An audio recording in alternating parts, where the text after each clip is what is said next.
Olá, estudantes! Como vocês estão? Espero que estejam gostando do Veda. Estamos aí no nosso terceiro dia e hoje a gente vai falar do que é economia. Então, no vídeo passado a gente falou já de como funciona a economia e hoje eu quero falar do que é realmente a economia. Eu vou me basear muito no livro do Menkyo, de Introdução à Economia, para os vídeos, e aqui não é diferente, eu quero começar explicando o que é economia para vocês, falando dos 10 princípios de economia.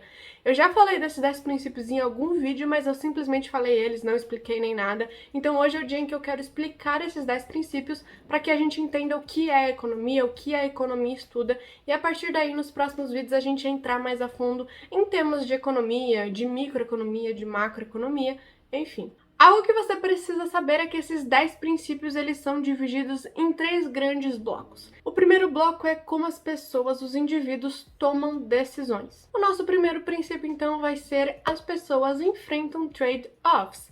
E não se preocupa, nós vamos ter um vídeo só falando sobre o que é trade-off e o que é custo de oportunidade, porque eles estão aqui, ó, praticamente a mesma coisa. Mas como a economia estuda alocação de recursos, então como nós alocamos recursos escassos, é por isso que a gente enfrenta trade-off. Eu só consigo fazer uma coisa.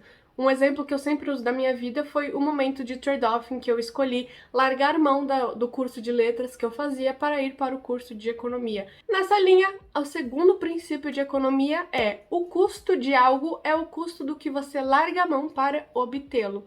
Mesma linha de custo de oportunidade. Então, o custo de eu ter decidido ir para a economia e sair de letras foi o custo de sair de letras. O custo das coisas não é só o quanto você paga por elas, mas também o quanto você deixa de fazer outras coisas por causa dessa coisa.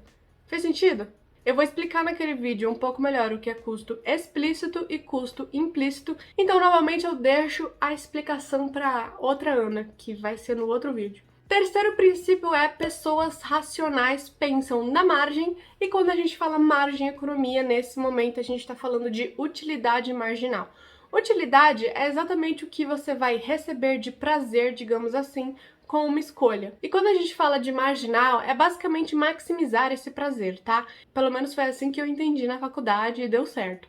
Quando a gente fala que pessoas racionais pensam na margem, a gente quer dizer que as pessoas racionais, elas escolhem, elas fazem as escolhas dela por aquilo que vai trazer maior utilidade, ou seja, maior benefício e maior prazer. Pensar na margem seria potencializar os seus ganhos. Eu posso escolher diversas coisas o tempo todo, eu podia estar escolhendo não gravar vídeo, assistir uma série, ou ir estudar, que eu tô com matéria acumulada aqui, ó, gente, de tanta coisa que eu tenho que fazer. Então eu tenho várias escolhas. A partir do momento que você acorda, dá pra você fazer diversas coisas no seu dia. Você pode decidir se demitir, não ir pro trabalho, enfim. Mas na economia a gente estuda que as suas escolhas, ou seja, o que você decidiu escolher, é aquilo que vai potencializar os seus ganhos, é aquilo que vai te trazer maior utilidade. Já deixo a indicação, eu vou indicar esse livro, gente, acho que em todos os vídeos do Veda. Misbehaving, um livro sobre economia comportamental. E ali é muito mais legal entender que na economia a gente estuda esse homos econômicos, ou seja, a pessoa completamente racional, sendo que nós não somos completamente racionais. Se fosse assim, não existiria publicidade e propaganda, só existiria consumo consciente, o que não acontece. Quarto princípio, as pessoas reagem a incentivos. E a gente segue nessa linha do que eu estava falando para vocês. Se de repente você decide acordar e não ir para o seu trabalho, você está reagindo a incentivos, e assim como nós temos custos explícitos e implícitos, nós temos os incentivos explícitos e os implícitos. Por exemplo, o canal, gente. O canal eu já falei diversas vezes pra vocês o quanto eu tenho vergonha e sou tímida gravando, mas eu tenho esses meus incentivos de eu ter a necessidade, né, de ensinar e de passar conhecimento para as outras pessoas. Então eu não consigo, eu sou inquieta, eu não consigo não gravar, eu não consigo não fazer vídeos, e aí eu vou lidando aí com essa minha timidez aos poucos e tô tentando lidar até hoje. Vamos para o segundo bloco de estudo da economia. Primeiro a gente falou de como essas pessoas tomam decisões e agora a gente vai falar sobre como elas interagem. Nosso quinto princípio: o comércio pode sim ser bom para todos. Dentro desse princípio, eu entendo que a gente entra muito mais na parte de ciências sociais da economia, em que a gente vai estudar algumas coisas como, por exemplo, especialização de mercado, de concorrência, concorrência perfeita e imperfeita, a gente vai falar disso quando eu explicar pra vocês o que é mercado, mas o que eu quero mostrar aqui pra vocês com o comércio, ele pode ser bom pra todos, é que mesmo eu criando uma empresa, por exemplo, e tendo um concorrente, a ideia aqui da economia é mostrar que ter um concorrente faz com que você esteja cada vez tentando ser melhor. Eu vou querer produzir mais tecnologia, eu vou querer melhorar o meu desempenho, eu vou querer melhorar os meus funcionários e a produtividade deles.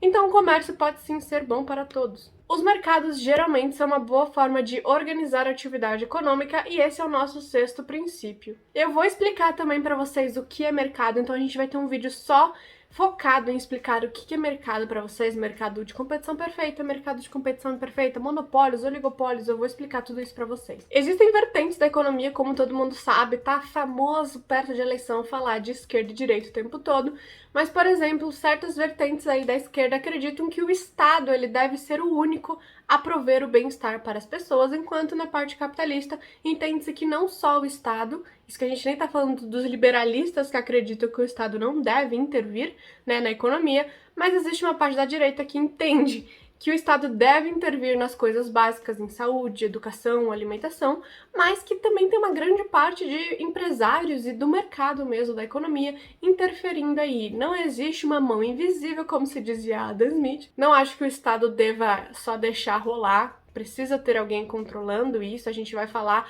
de políticas econômicas fiscais e monetárias, então, como o Banco Central, como o mercado ali e o Estado, eles podem interagir juntos para melhorar uma economia. E aqui está o que eu acabei de falar em sétimo princípio, o governo, às vezes, ele pode sim melhorar o mercado, a economia. Então, se você não conhece, né, a vertente liberalista da economia, muitos dos realmente liberais, eles acreditam que o Estado não deve intervir na economia. Porém, quando a gente fala do sétimo princípio de economia, lembrando, ele foi escrito por Menkeu, não por Deus. Então, isso aqui a gente não tá falando dos 10 mandamentos da Bíblia, a gente só tá falando de uma pessoa que estuda economia e que nos trouxe esses 10 princípios de economia. E ele acredita que o Estado ele pode intervir de forma positiva na economia e nos mercados. Existe um exemplo também que a gente estuda em políticas públicas, em economia do setor público, sobre as falhas de mercado, então sobre externalidades. E a gente percebe que o governo é sim capaz de melhorar a economia, de melhorar o mercado, se ele conseguir. Por exemplo, gente, uma coisa básica, dar educação de qualidade, não é só dar educação, mas é dar educação de qualidade para todos, dar alimentação, dar saúde, direito à saúde para todos, igual, de qualidade. Então a gente pode perceber que a gente precisa de certa intervenção do Estado, mas a gente precisa não só da intervenção, mas de uma boa intervenção. Não adianta falar que está dando educação, sendo que tem diversos professores que não estão indo dar aula, sendo que tem escolas que não tem luz, que não tem água, que não tem saneamento básico. Então, né, gente, complicado. Nosso terceiro e último bloco sobre economia é como a economia funciona e os princípios 8, 9 e 10 vão ser sobre como a economia funciona. Em oitavo lugar, o oitavo princípio é que o padrão de vida de um país ele vai depender da produção de bens e serviços desse país.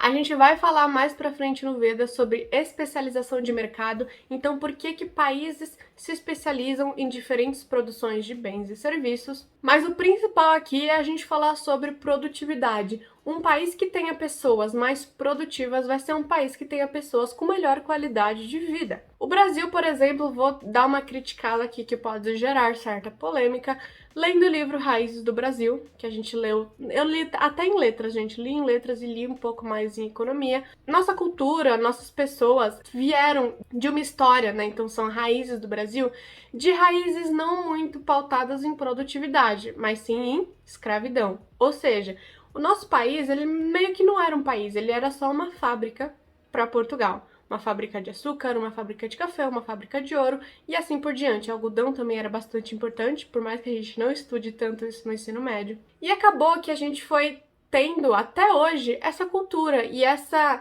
raiz mesmo, eu não sei outra palavra que eu possa usar, para falar que a gente tem a dificuldade de sermos pessoas produtivas pensando em vou produzir bem, vou trabalhar feliz, vou trabalhar com amor. O brasileiro, ele só reclama, né? Ah, meu, uma beleza. É óbvio, gente, eu não sou doida de falar que esse é o único problema do nosso país, pelo amor de Deus.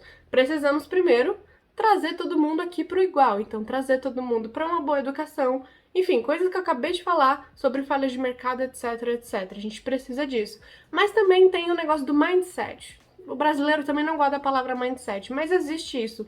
A gente, querendo ou não, nossos ancestrais, a nossa cultura, tudo que determina o que a gente é, veio de algo muito difícil, gente. Foi muito difícil pro Brasil se construir como país, entendeu? Foi tudo feito meio assim, não ligando pro nosso povo. No princípio, os preços sobem quando o governo emite moedas demais e a gente vai ter, gente, um vídeo só falando sobre inflação também.